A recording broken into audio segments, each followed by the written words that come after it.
d'être conscient que notre Seigneur Jésus-Christ, il est vivant. Il est très important d'être conscient que notre Seigneur Jésus-Christ a été ressuscité d'entre les morts le 3e jour selon les Écritures. Notre Seigneur, notre Dieu, il est vivant. Il vit dans le ciel. Il vit aussi au milieu de son peuple. Il vit aussi dans nos foyers. Il vit aussi partout où nous sommes. Parce que c'est un Dieu qui est vivant. Amen. Donc, tu dois connaître ça dans ta conscience. Que notre Seigneur, il est bien vivant. Et cela est le fondement de notre foi en Dieu. Et de notre fondement de la foi en Jésus-Christ, qui est notre Sauveur, notre Dieu, que notre Dieu est bel et bien vivant. Amen. Il vit pour l'éternité et son sacerdoce n'est pas transmissible. Et c'est ce qui fait de lui qu'il peut toujours intercéder à notre faveur. Amen. Parce que nous avions besoin de son aide, nous avons besoin de son soutien, nous avons besoin de son confort, de son réconfort, parce qu'il est vivant.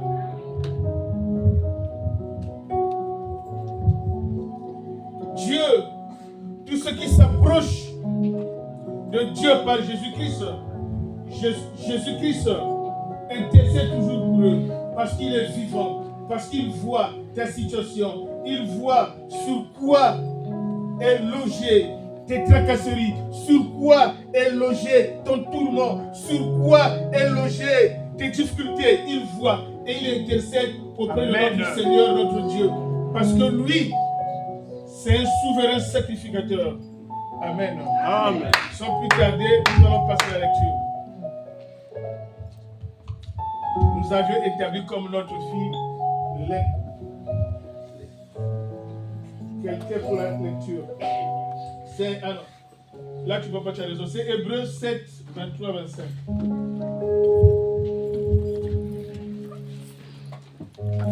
On va se lever pour honorer la parole de Dieu.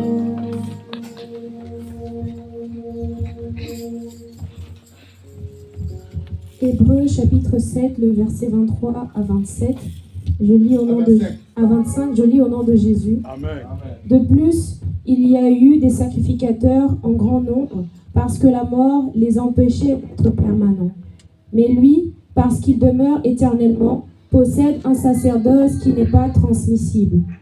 C'est aussi pour cela qu'il peut sauver parfaitement ceux qui s'approchent de Dieu par lui, étant toujours vivant pour intercéder en leur faveur. Parole du Seigneur. Amen.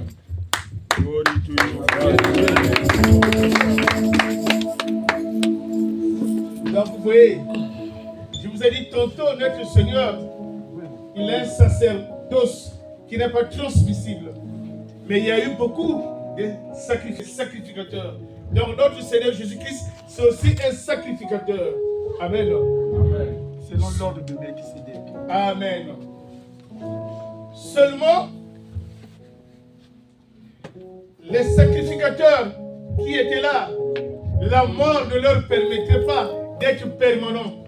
Parce qu'ils n'avaient aucun pouvoir sur la mort. Parce que c'était des gens comme nous. Ils étaient de la même nature que nous. Les sacrificateurs pouvaient mourir. Mais Jésus-Christ, lui, comme il ne meurt pas, il demeure éternel. Son sacerdoce était pas transmissible. Le sacerdoce, c'est quoi? Le sacerdoce, c'est la dignité. C'est le ministère de Dieu. Ce ministère ne meurt jamais. C'est pour cela que Jésus-Christ ne meurt pas. Il est présent, il est là, il te voit, il t'observe, il veut te guérir, il veut te sauver. Il veut t'épargner de tout ce qui vit pour l'ennemi contre toi. C'est pour cela qu'il est toujours vivant pour l'éternité. Ta tracasserie, tes tourments, le Seigneur le voit de là-haut. Mais seulement il veut que tu t'approches de Dieu par Jésus-Christ. Amen. Que tu ne t'approches pas de Dieu directement. Parce qu'il y a un sacerdoce qui est là. Jésus-Christ. Il est un souverain sacrificateur. Deux fois, l'apôtre Jacques disait, Nous ne recevons pas parce que nous demandons mal, c'est vrai. Nous demandons pour nos propres passions, c'est vrai. Mais ici, la parole de Dieu nous dit, il faut s'approcher de Dieu par Jésus. Quand tu vas directement à Dieu, ça ne marche pas. Parce que tu n'es pas dans la règle établie par notre Dieu. Jésus-Christ, lui, il est souverain, il est vivant. Il est là pour intercéder pour nos besoins, pour notre tracasserie, pour toutes les familles. Amen. Amen. Avance. Donc, je disais tantôt, Aaron était le premier sacrificateur que Dieu a établi par Moïse. Donc Dieu par Moïse a établi Aaron comme souverain sacrificateur pour représenter le peuple de Dieu, pour intercéder pour le peuple. Mais la parole de Dieu nous apprend aussi qu'il n'y a pas un plus grand sacrificateur que Jésus-Christ. Il est sacrificateur, il est comme Dieu, donc il est Dieu. C'est pour cela, lui, il ne meurt pas, il est toujours vivant. Si l'Église est encore sur la terre, parce que le Dieu que nous servons, il est vivant. Pour que nous annonçons les ainsi dit l'Éternel, parce que notre Dieu est vivant. Amen.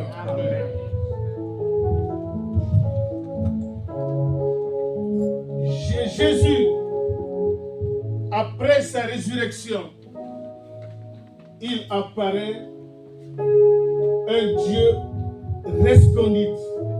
Et sa lumière est insoutenable. C'est-à-dire que tu ne peux pas le fixer. Même l'apôtre Paul n'a pas résisté aux aiguillons de la lumière de notre Seigneur lorsqu'il a croisé le Seigneur sous la route du cheval, sous la route de Damas. Il était tombé littéralement sur son cheval. Parce que Jésus-Christ ressuscité, c'est la lumière qui éclaire plus que la lumière. Il est au-dessus de toute lumière. Il est au-dessus de toute lampe. C'est pour cela, depuis les cieux, il voit les choses cachées. Il voit ce qui te fracasse. Il voit ce qui t'embête. Il voit ce qui te brise. Il voit toutes les choses. Il voit le plan de l'ennemi. Il voit le péché de Dieu. Et il envoie les choses. Il envoie les armes. Et les armes de Dieu, c'est des armes performantes. C'est-à-dire, même si ton sang a été creusé à 1 mètre, le feu de Dieu, les armes de Dieu sont performantes. Ils percent la terre, ils percent les dalles, ils percent les dents et ils te font sortir afin que tu sois devant le monde bien portant, afin qu'ils sachent que Dieu a des armes performantes. Ils percent les dents, ils percent les dalles jusqu'à 10 000 km de parce que c'est un Dieu puissant, c'est un Dieu vivant, c'est un Dieu que nous servons, c'est un Dieu vivant. Sois fier, que Dieu t'a conduit à LPJC, un Dieu vivant, un Dieu qui a été ressuscité, un Dieu puissant, un Dieu puissant, que nous servons, un Dieu qui puissant, vivant, c'est un Dieu qui vit pour l'éternité.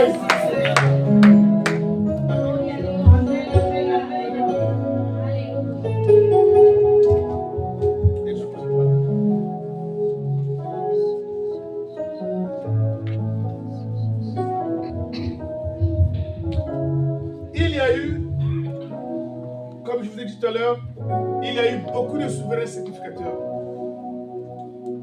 C'est des gens que Dieu a établis pour représenter le peuple de Dieu et pour intercéder pour eux. Mais aujourd'hui, je dis, c'est mieux de se confier à notre Seigneur, notre Dieu, lui qui est vivant. Parce que le souverain sacrificateur, c'est quelqu'un comme toi et moi. Il peut te décevoir, il peut te décourager, mais quand tu te confies à Dieu, lui qui est vivant, il ne te décevra jamais. Amen.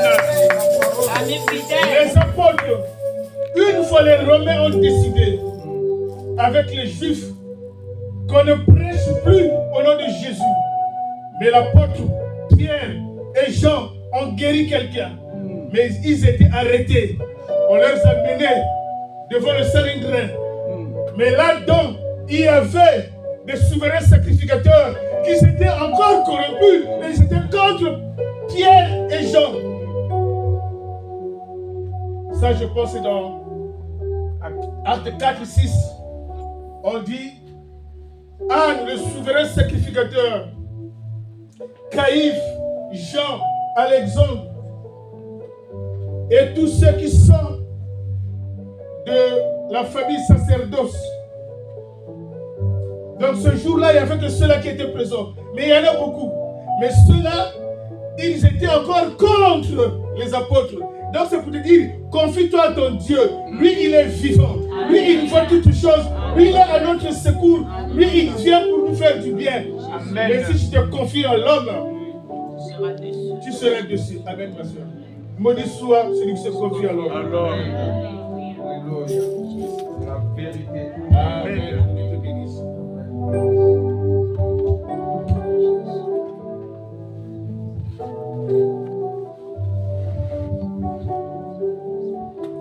Dans le livre de Hébreux 7, 6,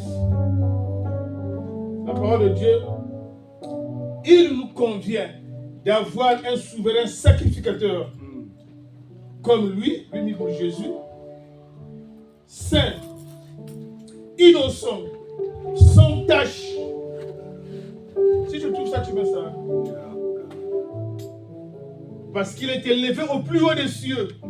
Donc nous les enfants de LPJC, nous les enfants de Dieu, il nous convient d'avoir un souverain sacrificateur comme lui mis pour Jésus.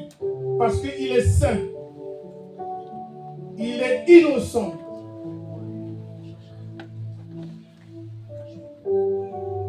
Oui, non, c'est bon. C'est épinglé. Ah, d'accord. Oui. Donc, lui, il est saint, il est innocent, il est sans tache, il est séparé du péché. C'est notre Seigneur, notre Dieu, en qui nous nous confions. Mais nous l'avons fait pécheur. Il a été crucifié à cause de nos péchés. Mais nous, il nous convient d'avoir un souverain sacrificateur comme lui, que d'avoir un souverain sacrificateur comme les hommes. Amen. Amen. Donc, déjà, je vous disais tantôt, son sacerdoce n'est pas transmissible. Aaron, qui était le premier souverain sacrificateur nommé par Dieu à travers Moïse, mais la parole de Dieu, lorsque la parole, nous constatons que Aaron meurt sur la montagne d'Héron. Et Dieu dit à Moïse, toi qui l'avais revêtu des vêtements royaux, on dépouille lui pour en revêtir Éléazar son fils, pour succéder à son père. Alléluia. Amen. Exode 29, 5, 7, je pense. Pour que vous voyez l'exécution des Écritures. Donc lorsque tu te confies à quelqu'un, s'il meurt, il est remplaçable, mais nous, notre Dieu ne meurt jamais. Il est vivant, il n'est pas remplaçable, il est pour l'éternité. Irremplaçable. Il est irremplaçable. C'est un Dieu souverain. Il est le Dieu tout-puissant. C'est lui qui a créé le ciel et la terre. Il n'habite pas dans les temples faits par des mains humaines. Il n'est pas servi par des mains humaines, comme s'il avait besoin de quoi que ce soit. Lui qui donne à tous la vie, la respiration et la souffle de vie. C'est ce Dieu que nous servons sur lui. C'est un Dieu vivant. C'est ce Dieu-là.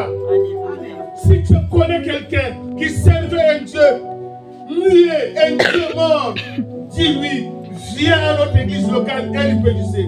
Nous avions le Dieu vivant, le Dieu vrai, le Dieu des dieux, le Dieu qui parle, le Dieu qui puissant. Alléluia.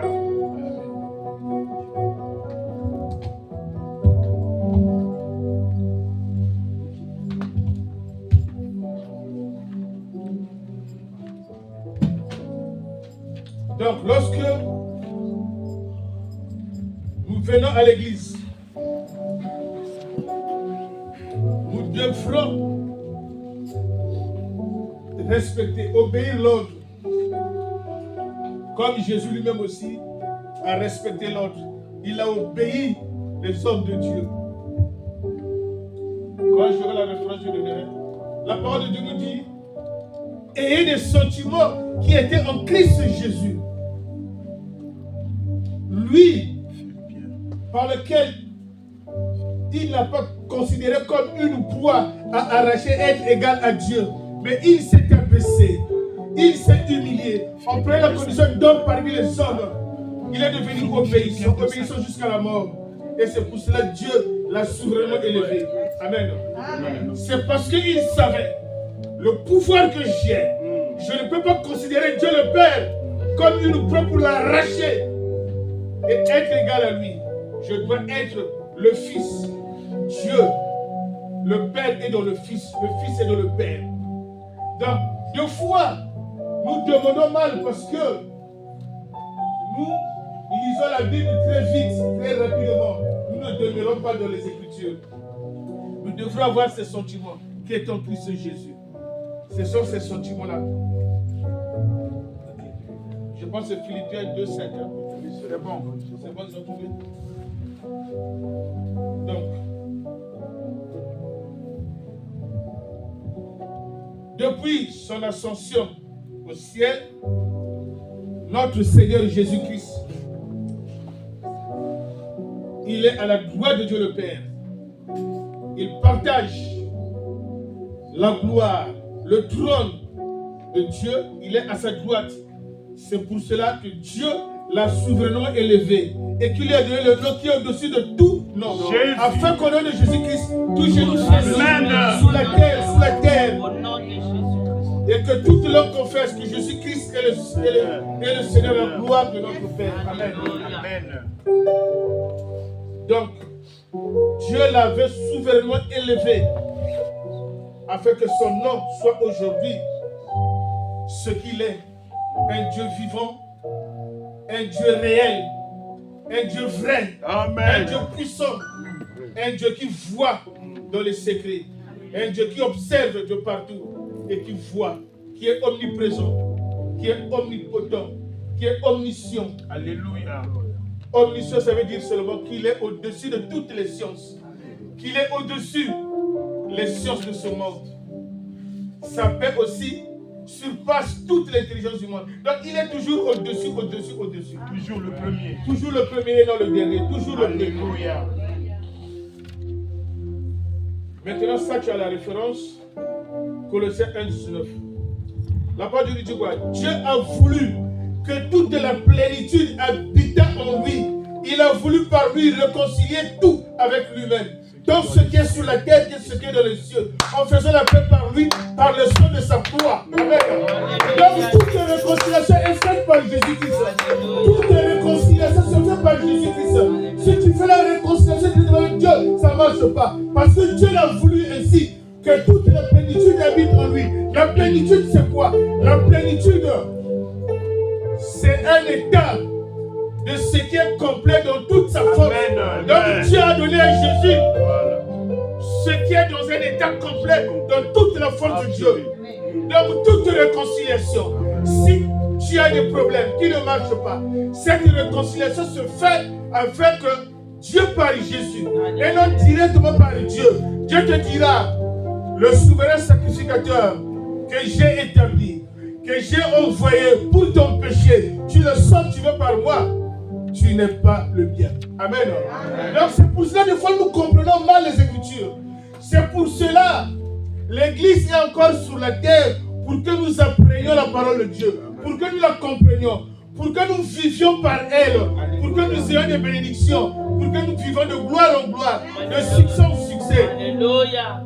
C'est pour ça que la parole de Dieu est toujours là. Amen.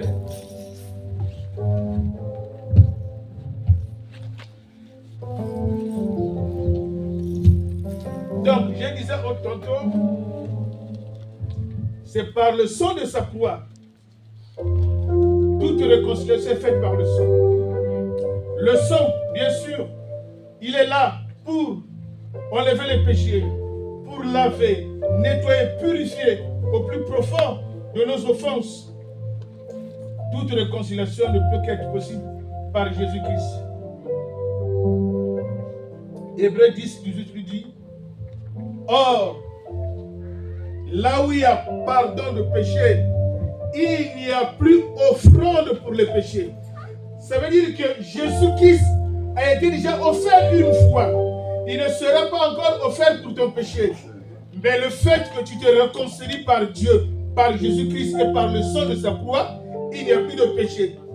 Parce que là où il y a le pardon, il n'y a plus d'offrande pour le péché. Donc c'est ça. Il n'y a plus d'offrande pour le péché. Alléluia. Amen. Le sang de Jésus-Christ, il est puissant. Il est glorieux. Il pardonne. Il lave. Il nettoie. Pour que nous soyons en connexion avec le Dieu vivant. Avec le Dieu qui voit, qui observe tes pensées, tes projets, afin que tes projets prennent le jour. Amen. Donc, le sang de Jésus-Christ, comme je disais tantôt, il purifie, il lave, il nous sanctifie. Donc nous devenons semblables à lui. Et c'est pour cela, afin que Jésus-Christ construise une église comme la maison de Dieu, avec des pierres vivantes. Alléluia. Toi et moi, nous sommes des pierres vivantes. Nous sommes des pierres vivantes. Même l'apôtre Pierre me dit, approchez-vous de lui, pierre vivante, rejetée par des hommes, mais précieuse par Dieu. Parce que les hommes peuvent te rejeter, mais lorsque tu viens à Jésus, quand tu te réconcilies par son sang, tu es lavé, purifié, sanctifié, tu deviens une pierre vivante pour construire l'église. Parce que l'église est construite comme toutes les maisons sont construites par des pierres. Mais nous sommes une église spirituelle. Mais dans la réalité, même je pense que le pasteur Séraphin connaît, il peut se rappeler, il y a un intellectuel politique au Congo-Brazzaville qui avait dit ceci. Toute une maison fait tout un tas de pierres. Mais je ne comprenais pas. Il disait que si on casse la maison, on ferait des pierres. Mais tout un tas de pierres ne fait pas une maison. Parce qu'il faut avoir aussi l'argent pour construire. Mais nous avons été lavés, purifiés, sanctifiés par le sang de Jésus, par la réconciliation envers Dieu par Jésus-Christ. Donc nous sommes devenus des pierres vivantes. Donc on peut participer à l'édifice. C'est pour ça l'apôtre Pierre dit, approchez-vous de lui, pierre vivante. Approchez-vous de lui, pierre vivante. Mon frère, ma soeur, approchez-vous de lui, pierre vivante. Rejetée par les hommes, mais précieuse par Dieu. Nous sommes précieuses devant Dieu. Des pierres de valeur. Des pierres de valeur. Des pierres qui valent que l'église soit bâtie.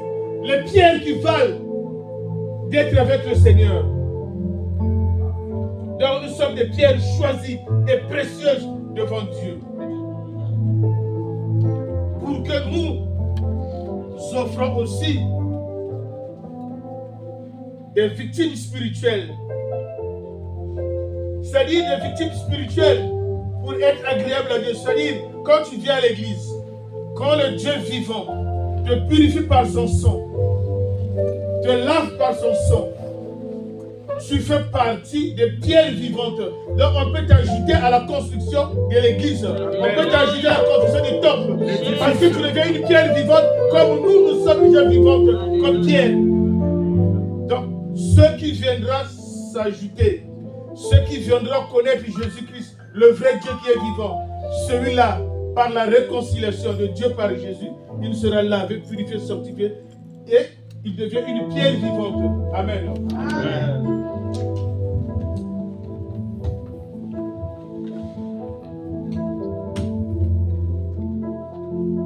Dans l'Éphésiens 2, 21, l'apôtre Paul aussi a parlé ainsi, mais avec l'inspiration qui lui est venue.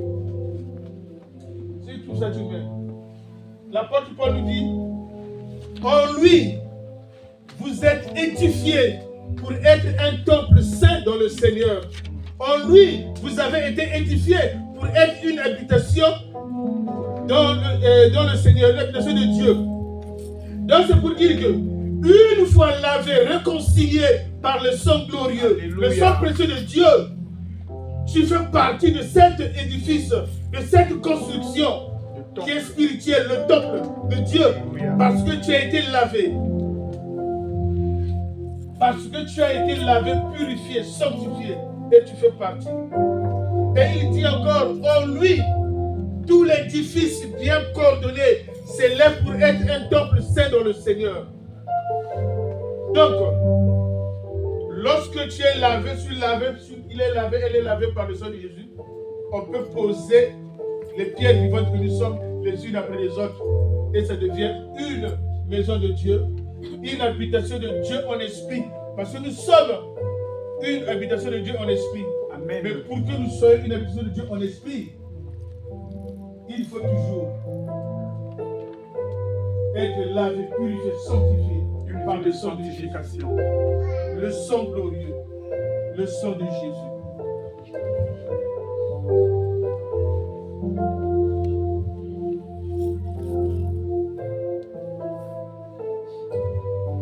Une fois que tu es lavé, purifié, sanctifié, et tu verras que Dieu vit en toi, que tu vis en Jésus, que Jésus-Christ vit en toi, que nous tous nous vivons en Jésus et Jésus vit en nous. Parce que la parole de Dieu nous dit, dans le livre de Psaume 91, à partir du verset 3, il dit, c'est lui qui te délivre du filet de l'oiseleur. Il te couvrira sous ses plumes et tu trouveras un refuge sous ses ailes. Tu ne craindras ni les terreurs de la nuit, ni la flèche qui vole le jour, ni la peste qui marche dans les ténèbres, ni la contagion qui frappe en plein midi. Tu ne seras pas atteint. De tes yeux, tu verras seulement la rétribution du méchant.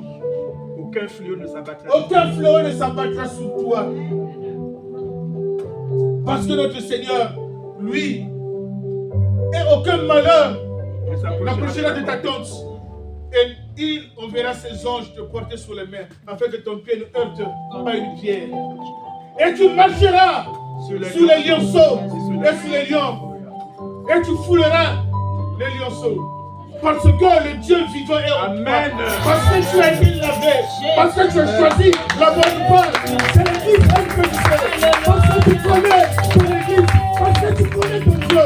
Parce que tu connais là où tu vas quand tu vas. Parce que tu connais ton église. L'église vivante. L'église de Dieu.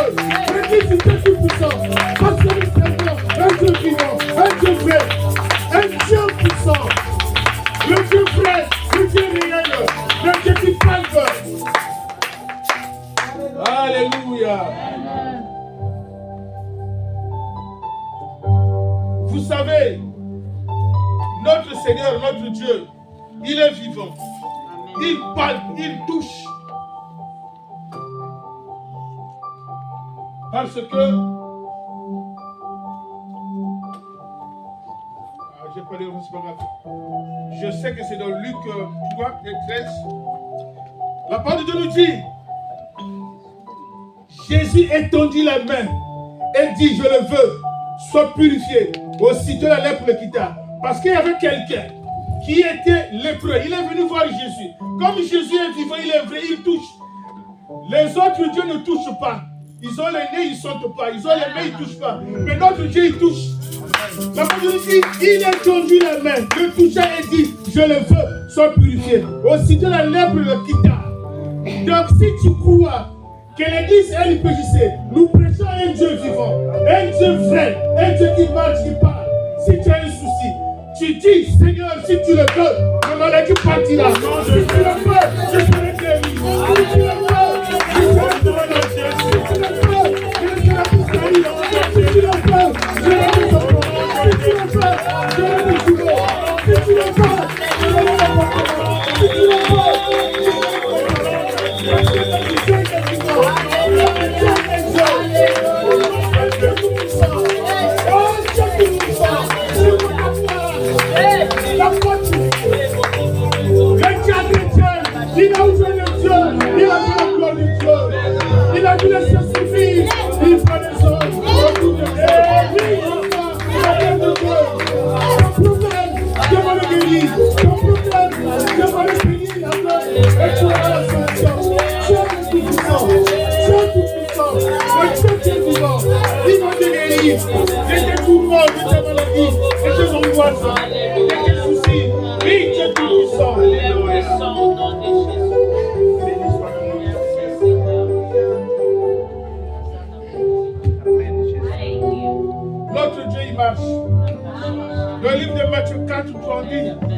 de la Galilée, enseignez dans les synagogues, faisons du bien, guérissons toute maladie et toute infirmité. Amen. Amen. Donc ça veut dire, nous avons un Dieu qui marche, qui va partout. Même si tu habites loin de gloire, Dieu marche, il va te voir. Même si tu es loin de la ville de gloire, Dieu va marcher. Il va aller te voir. Parce qu'il a marché tous les longs de la mer de Galilée. Et il enseignait pour savoir de guérir. Il faut écouter la parole de Dieu. Celui qui est attentif à la parole de Dieu sera directement automatiquement guéri. Je fais tout le monde. Il sera guéri. Parce que nous prêchons un Dieu vivant.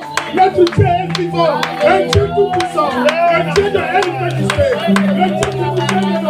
Un Dieu glorieux. Un Dieu tout-puissant. Un Dieu tout-puissant. Un Dieu qui a créé le ciel et la terre. Et tout ce qui s'y trouve. Béni soit le nom du Seigneur. Alléluia.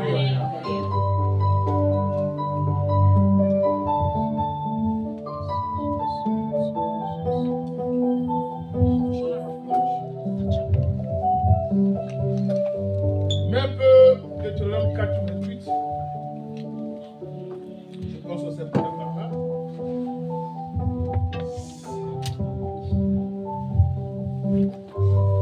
Ma soeur, tu peux lire.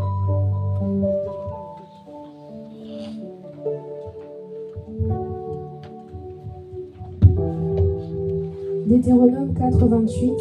Et là vous servirez des dieux ouvrages des mains d'hommes, du bois et de la pierre, qui ne peuvent ni voir, ni entendre, ni manger, ni sentir. Amen. Amen. Donc vous avez la chance. Non, c'est une grâce de Dieu qui vous a amené à l'église LPJC. Là où nous servons un Dieu vivant. Mais il y a des autres qui servent de Dieu, qui ne parlent pas, qui ne voient pas, qui ne marchent pas. Ils ont des pieds, mais ils ne marchent pas. Ils ont des mains, mais ils ne touchent pas. Mais nous servons un Dieu vrai, Alléluia. un Dieu vivant, Alléluia. un Dieu qui entend. Et le verset d'après nous dit, et c'est pour cela, vous chercherez Dieu. Et vous le trouverez si vous le cherchez dans tout votre cœur, toute votre âme. Donc, le Dieu vrai, le Dieu vivant, on le cherche dans notre cœur, dans notre âme. Amen. Mon esprit en vérité. Oui, on m'a fait signe qu'il est l'heure. Il faut moi-même que je respecte aussi la parole. Amen. Donc, on va s'arrêter par là. C'est pour cela, ne désistez pas à votre assemblée pour que vous ayez des prédications puissantes. Amen. Avec l'autorité, avec la grâce du Seigneur. Parce que Dieu est avec vous. On va s'arrêter.